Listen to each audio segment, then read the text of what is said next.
How's it going, everybody? So I got another note for you that I wrote down the other day, and I want to make sure I give somebody this information, especially somebody who just came to Christ, who may not understand, who might need a little bit of help with understanding what's happening to them. But for the most part, most people will know what's happening to them. It'll make sense to a lot of people, just not all the time to everybody. Okay? So this here is about deliverance. And this is some things that I experienced about deliverance that just kind of came back to my attention. Okay? When God begins to work on you, you will grow a conscience against things you once thought were acceptable. Let me put my phone up to my screen. You will grow a conscience against things you once thought were acceptable.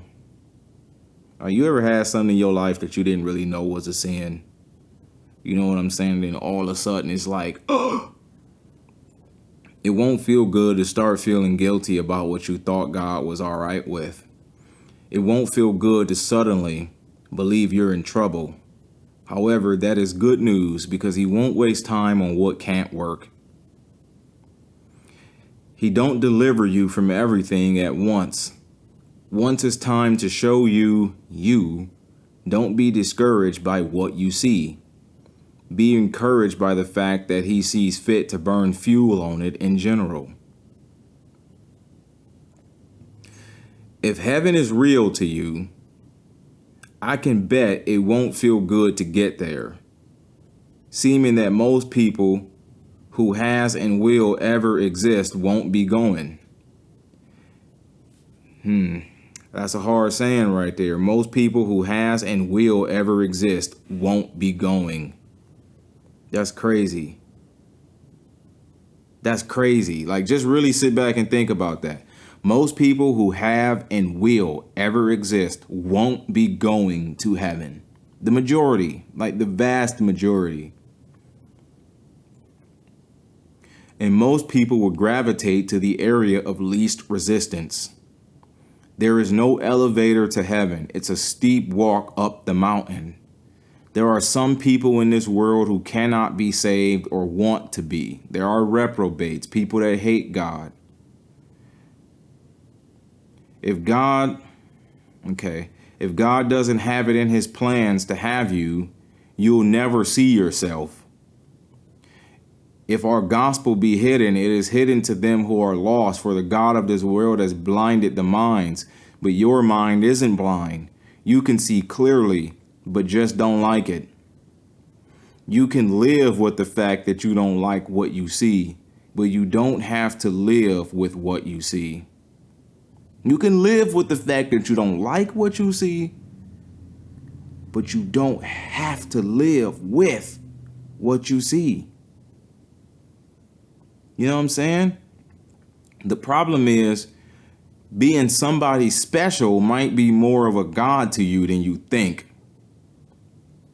If I had employees that weren't doing their jobs right, I wouldn't bother with warning them about it. If I don't want them anyway. You know what I'm saying? I'd probably let them believe life is sweet and have them wonder why they're not on the schedule. Think about that. If you had employees that you wanted, that you see potential in, that you see shows promise, and they're doing something wrong, the first thing you would tell them to do is what's right. The first thing you would do is point out the mistake they made and show them how to do it right. But if you already want to fire them anyway, why go there? Why burn fuel on that? Let them think life is sweet and don't put them back on the schedule. You know what I'm saying? That'll make more sense, right?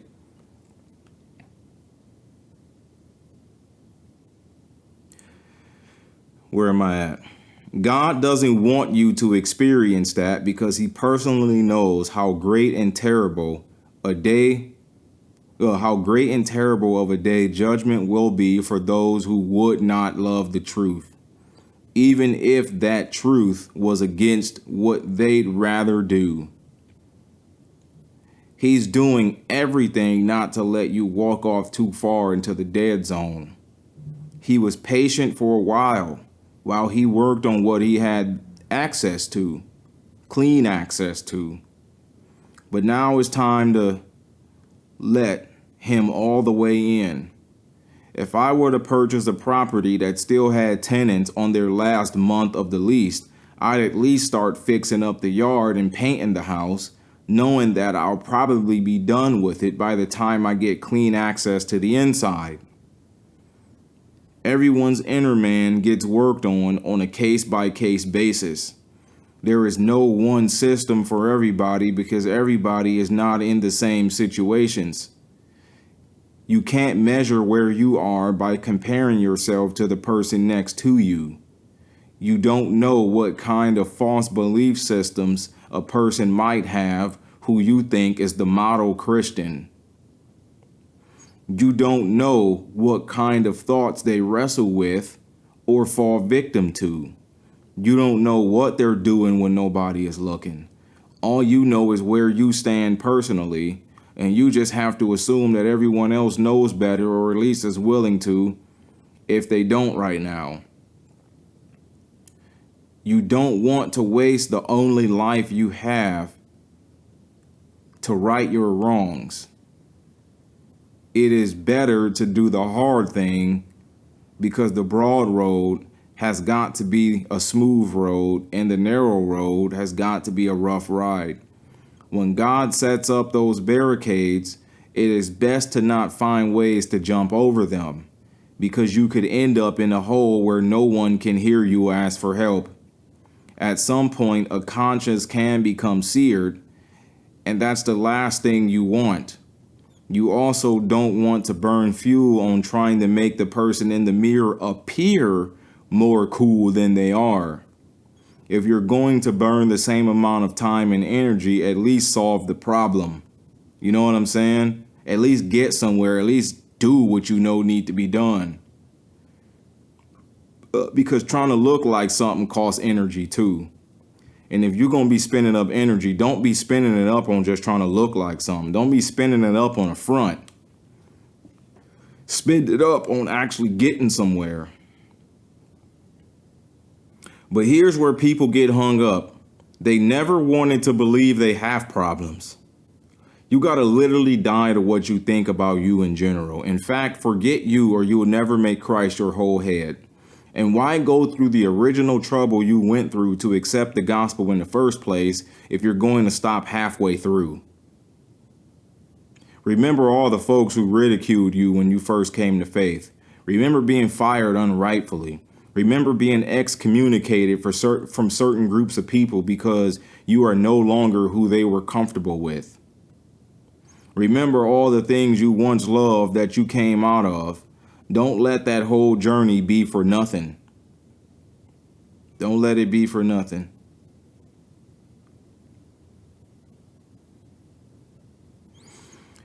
We got lost. Okay, this is a true story right here. We got lost in a mountain at Hocking Hills on a trail that seemed longer than the sign said it was. This walk it seemed to be a whole extra mile longer than what they said it was. And you know, a mile walk is not just a light walk. You know what I mean? To some people, that's a light walk, but that's not a light walk when you're going up mountains, stepping over tree branches, stepping over tree roots, stepping over rocks, trying not to step off the cliff, doing this and doing that. Like a mile walk up a mountain is not the same as a mile walk down the street. You know what I mean?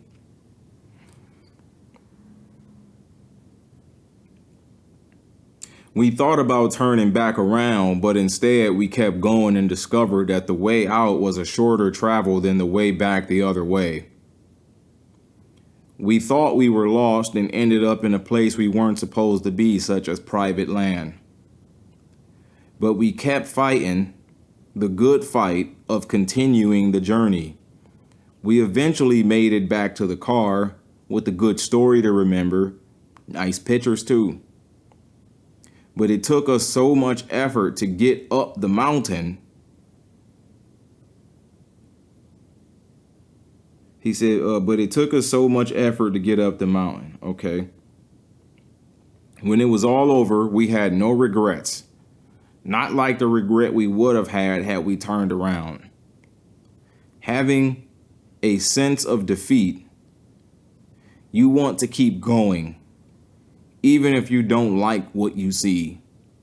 Even if you have to admit to not being as good with God as you imagined. Even if you got to realize you're not really as saved as you thought. But the fact that you can see that, right? You can see exactly what your problem is. You done circled around this dang on thing like at least 3-4 times this week. You're like, man, something really wrong with me. I don't like the fact that I keep doing that. What's wrong? God is like, you got a stronghold right there. You got a stronghold right there. And you like, but I thought I was hey, don't think nothing like that.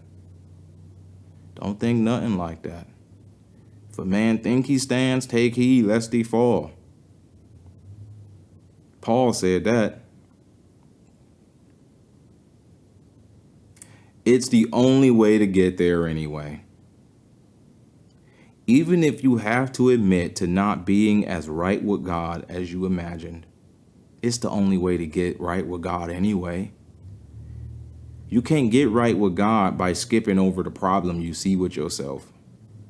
Once you realize a problem, the only way you can get there is addressing it. Head on, head first. Not like, I'm going to sweep that under the rug and maybe one random day I'm going to just not be like that no more. That's not going to happen. You know that, right?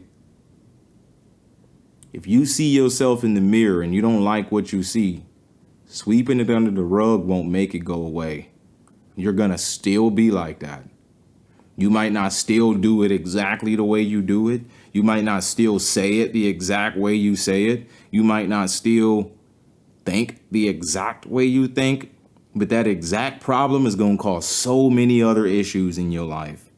All it takes is a little bit of compromise here, and that same logic you use to compromise here, you can use that same logic to compromise there. Most people don't know that's how it works. You compromise with drinking too much alcohol. You'll start compromising with other stuff. You'll start compromising with overeating. You will start compromising with profanity. You will start compromising with cigarettes.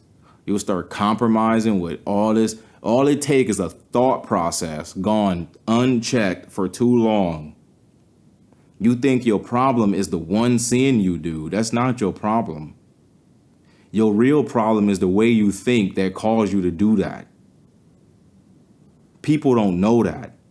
People think what needs to be fixed is what they do. That's not true.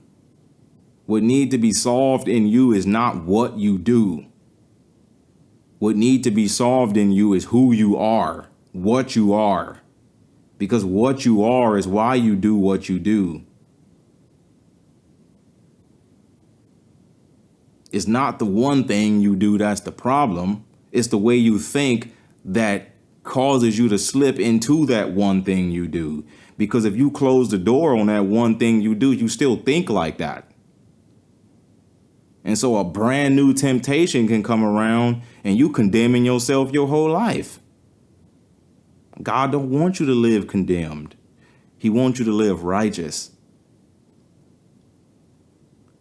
That's why when God start working on you, you're going to start really seeing like, oh man, I'm crazy. Oh man, I got problems. Oh man, Lord, have mercy. Oh man, why did I do that? Why did I say that? Why did I think about that? Why did I let that happen like that? Why did I let that go so far? What's so wrong with me? When you are able to start seeing stuff like that, it might scare the crap out of you because you coming under the fear of God about it. But that's a good thing. It feels bad, but it's a good thing. Because the Bible says the fear of the Lord is the beginning of wisdom. You can't do what's wise not fearing God.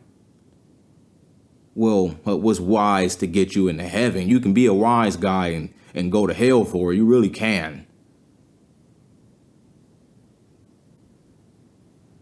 But like without the fear of God, you won't do what's right. You won't double think your actions. You won't ask yourself, maybe this is what we shouldn't be doing. Maybe this is our problem. I wonder if this is what's really wrong with me. Like them things won't circle your mind. Without the fear of God, you're willing to do anything. As long as it's the path of least resistance. But guess what? Water also travels the path of least resistance. The Bible says that the Bible is called the water, washing of the water by the word. But the word first go work on the things they got access to. And them things you kept hidden, the things you kept put away, the things that went unchecked. Eventually, it's got to get there. And when it get there, don't be like, well, God, you was cool with me last year when I was doing this. What's happening now? Well, see, the problem is that this is next. Well, I didn't think it was wrong before. Why is it wrong now? Because I'm working on you. It has always been wrong. You know what I'm saying? And it's like when you think about stuff like that, you just be like, dang, I don't stand a single chance in hell to boast, to boast in front of God about how good of a person I am. I don't stand a chance in hell with that. I know so many people that think they're going to heaven because they're a good person, but they compare themselves to other people. You can't compare yourself to another person. You can't look at the person next to you and say, well, at least I ain't kill nobody. That's not how this works. You know what I'm saying? When God starts working on you, your conscience is going to flare up. You're going to want to fight it. You're going to want to wrestle with it. You're going to want to stop looking. You're going to want to stop hearing the word. You're going to want to stop listening to the preacher. You're going to want. But what else do you want? Oh, you want Jesus too. What do you want more? Well, I want Jesus more. So go ahead and give me everything you got. But go ahead and tell me what kind of a wicked sinner I am. I don't care. I want to go to heaven. And when this is all over, I'll be up there with you. You know what I'm saying? You know what I mean? But what a lot of people's problem is that they don't want to believe that anything can be wrong with them. They don't want to believe that they can ever be found out.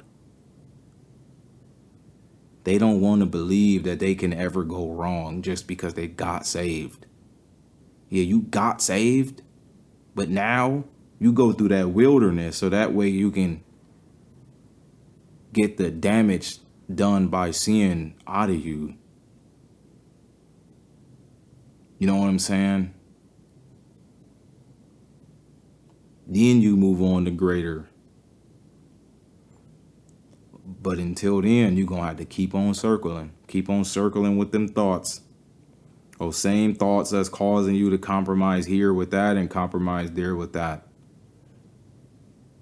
Heck, you can even do things that are not just sins in general, but you don't know how to do it, not sinning with it.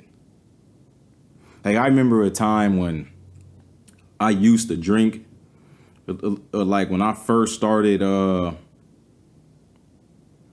when I first started drinking, every now and then I would always have a glass of wine, right?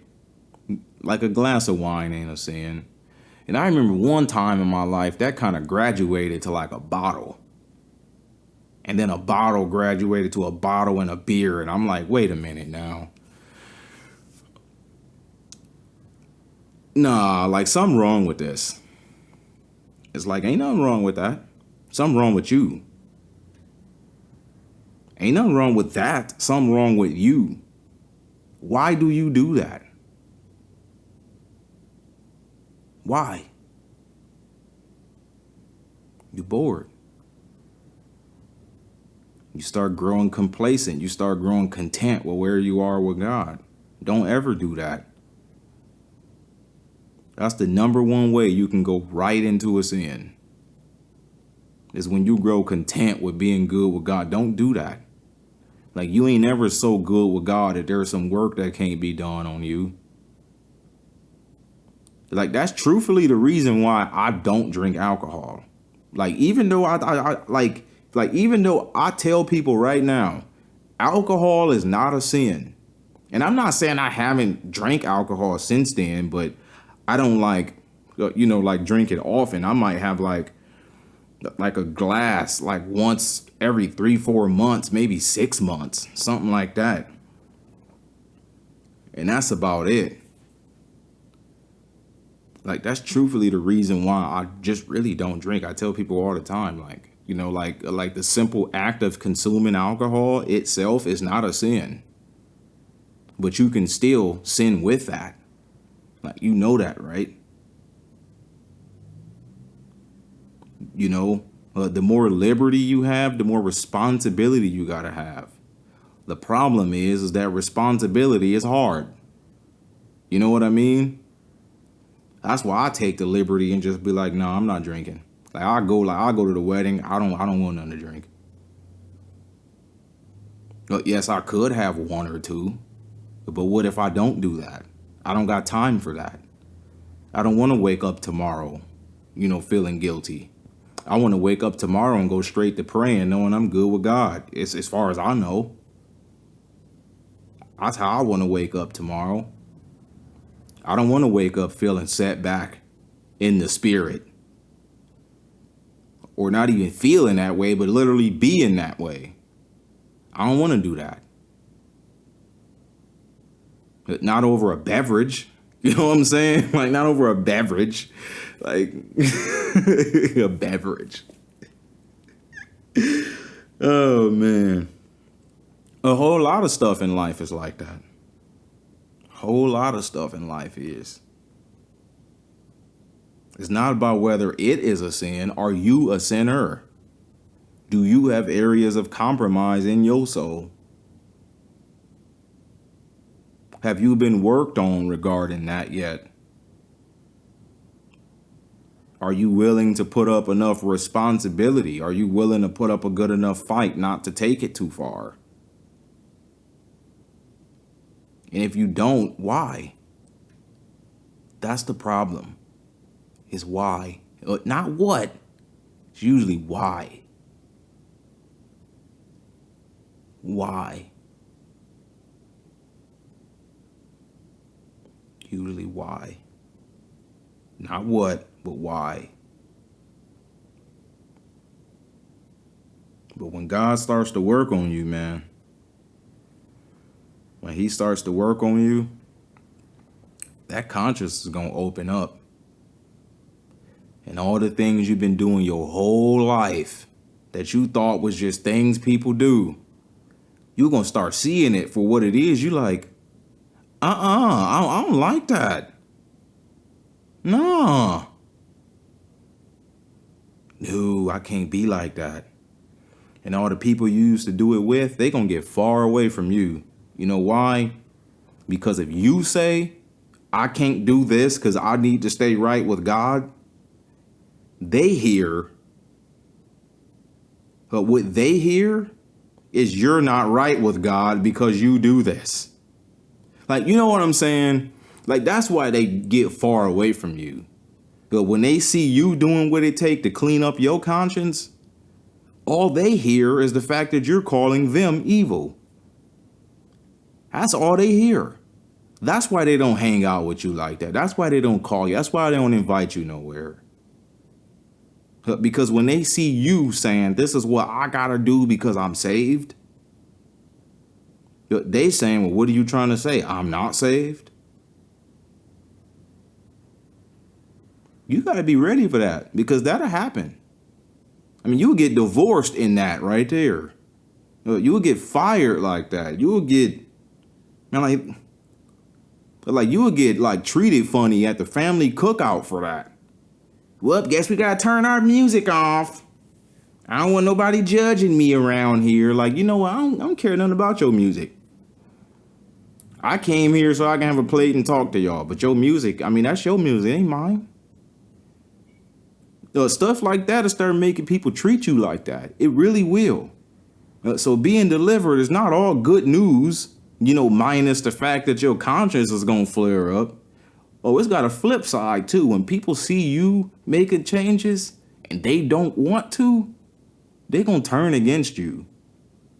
All because you're saying, I got to change this to be right with God. And all they hear is, so you telling me that I'm not, right? It's like, hey, I ain't talking about you. No. You telling me that I'm not, right?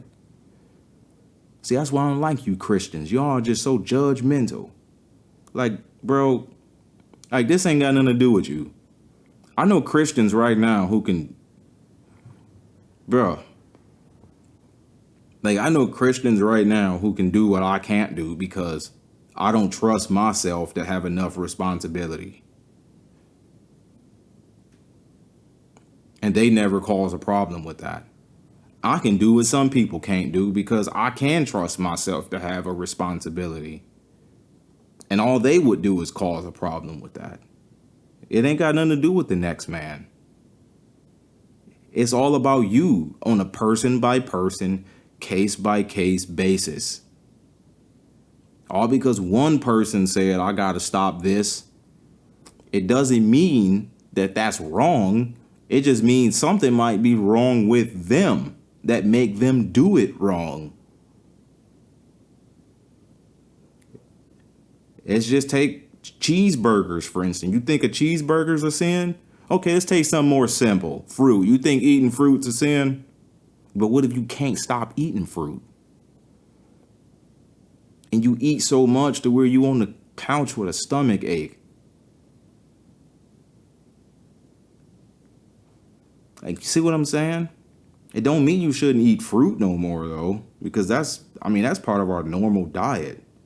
It just means you need to be delivered from being a glutton. That's it. That's it. And when you wake up and realize you're a glutton, man, don't start taking it all personal and I'm just going to hell and God don't like me. And it's especially when somebody else pointed out, oh, they just telling me I'm going to hell. They just so judgmental. And it's like, dude, stop all that. I felt inspired to tell you because I see the potential in you to change. But now if you would rather go to hell, then I ain't going to tell you nothing else. How about that? I'm going to let you think you all right. That's why God don't just let you think you're all right, because he don't want you going to hell. He don't want you perishing. That's why everywhere you go, you can't stop hearing about it. Every time you go to church, somebody preaching about it. And you know they don't know your personal business all like that. Like, you know ain't nobody spying on you. And sometimes they do, though. I mean, sometimes they really do get a whiff of somebody's personal business and just take it too far. Like, you know what I'm saying? Especially if they probably already got offended by something you did or said before. Like, you can already bet that's going to happen. You know what I mean? Like I've been in situations like that before. I wasn't born yesterday. Especially as a child of God, I really wasn't born yesterday. Like, I was born before and again. So, you know what I mean? Like, I was born before and again. Like, and come on, you can't treat me like I was born just yesterday. I was born twice, you know. And even the first time I was born, I felt like I've been here before. Heck, that got even worse being born again. But man, these are some things that's gonna happen when God start delivering you. You gonna feel good. You gonna feel cleaned up. You just gonna feel like you can rule the world once you get over whatever it is you're doing. And God ain't just looking for reasons to judge people and send people to hell. That's the last thing he want to do. He did not make you to throw you away. Like, he did not do that. And he didn't save you to lose you. He did not do all that. You just got to quit taking you personally. That's why a lot of people don't get delivered. They take too much stuff personal. They too easily offended. Even by God. Even by the Bible. Oh, this Bible offends me. Throw it away. Wait a minute. Why don't you just work on what it's telling you? So that way you don't feel that way no more. Why don't people make that choice? Why don't you just do what it says instead of being offended at what it says? That way you won't have to be offended at what it says. If it offends you, good. At least it still works. But if you can read it point blank range and it has no effect on you at all, even if you were right with God, the Bible still got an effect on you. If it has no effect on you at all, something wrong with that. Something is. I mean, like when I read the Bible, I be bawling my eyes out in the first 5 minutes. I'm like, man, something wrong with me, man. Like, dude. Freaking crybaby. But no, man, I'm like, Lord, that convicts me right there. I don't like what I'm seeing right now. Okay, but let's work on it. Let's work on it. That's the attitude you want to have. It's, Lord, this convicts me. Can you work on me with this? Not all that spitting venom at everybody and calling people names and all this other stuff, man. Like, that's crazy. That's crazy. People are going to walk into hell still cursing God. Still swearing up and down they wasn't wrong. Still swearing up and down God is mean. Instead of trying to appeal to his mercy, at least if they could. There's so many God haters in this world. And it's sad that a lot of people don't even know that's what they are. Not until God opens that up to you. Like, hey, you've been denying me right here. I have? Denying you? That's crazy. Dang. I didn't know that was what I was doing. Like, you just be like, what? Man.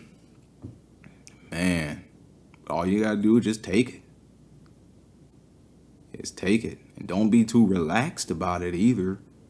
I mean, take it seriously, but don't take it personally. You know, that's all you gotta do. But I'm gonna keep on making some of these deliverance videos because I feel like in the world where most people are gonna be apostate, I mean, you can always come back from backsliding. Like, you do know that. You just can't come back from reprobate. If you couldn't come back from backsliding, the Bible would have never said, oh, cleanse your hearts, you double-minded, and cleanse your hands, you backsliders. And you know what I'm saying? Like, the Bible wouldn't even be talking about that. It wouldn't even be talking about it. It'll treat it like it's something that just don't work. And he ain't burning fuel on something that don't work. He ain't telling backsliders to return to him if they can't. I've been in that position before. And I'm glad it's not like that no more. And so my job is to take what I learned and try and help somebody else from going there. You know what I mean? A lot of people still write me off to this day about it. That's on them. I don't need them right now anyway. Not one thing they think can change my life in any way, shape, or form. Even if they cease to exist, my life would not change. So it don't really matter what they think. Only thing that matters is what the Father thinks. And that's all you want to matter to you. Think about that.